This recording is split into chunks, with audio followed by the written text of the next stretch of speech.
देश भर में यूसीसी की चर्चा जोरों पर है। बिहार में भी यूसीसी को लेकर सियासत गर्म है। यूसीसी को लेकर मुस्लिम तबके में चिंता को देखते हुए न सिर्फ बीजेपी बल्कि उनके सहयोगी दल भी अल्पसंख्यक समुदाय की धार्मिक संस्थाओं में जाकर उनकी आशंका को समझ रहे हैं।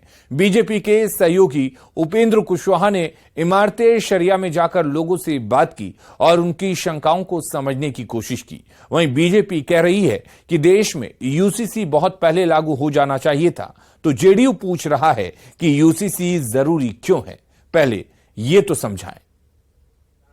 और जबरन जो है सारी धर्म को नष्ट करके कोई एक कानून पर लाने की जरूरत समझ में नहीं आ रही। ये बात कही जाती है कि भाई एक कानून होना चाहिए, तो ये बात सही नहीं है, इसलिए कि यहाँ तो जितने राज्य हैं हर राज्य का कानून जो है कि अभी तो कोई ड्राफ्ट नहीं आया है, लेकिन आपके मन की जो शंका है संभव है कि इसमें से कुछ शंकाएं वाजिब हो और बाद में चलकर जब भी ड्राफ्ट आएगा और वैसी जो शंका उनके मन में है वो वाजिब आशंका होगी, तो निश्चित रूप से हम उनके साथ उस पर्टिकुलर स्पेसिफिक उस इशू पर हम उनके साथ खड़ा हैं और रहेंगे।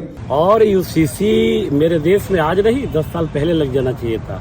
यूपीए के गवर्नमेंट में ही लग जाना चाहिए था। बिहार की पूरे देश की पॉपुलेशन का देख लीजिए विस्फोट किसे हो रहा है और रेवेन्यू जनरेशन का क्या क्या व्यवस्था हो रहा है पूरे देश में। अगर सब कोई एक देश है, वन नेशन वन रूल होगा तो क्या दिक्कत है।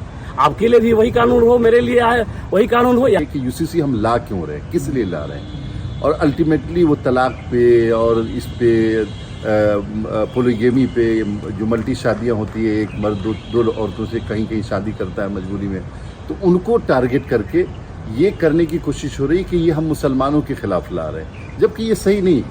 हम लोग बार बार ये बात कह रहे हैं कि ये मुसलमानों के खिलाफ नहीं, ये भारतीयता के खिलाफ है। जो भारत की संस्कृति है डाइवर्सिटी की, कई तहजीबों को मानने की उस जेडीयू ने केंद्रीय गृह मंत्री अमित शाह को मुंगेर से चुनाव लड़ने की चुनौती दी है और जेडीयू की चुनौती पर बीजेपी ने कड़ी प्रतिक्रिया दी है।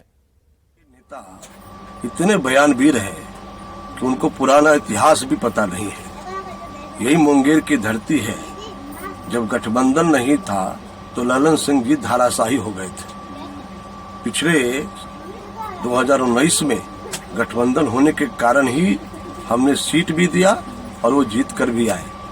और जहां तक माननीय अमित शाह जी की बात करते हैं, देते पांव पसारी जेते लंबी सोर। बिहार में जिन जगहों पर भारतीय जनता पार्टी लड़ रही है वहां सीधा सीधा मुकाबला में रह पाएंगे कि नहीं रह पाएंगे, ये आरजेडी को सोचना चाहिए।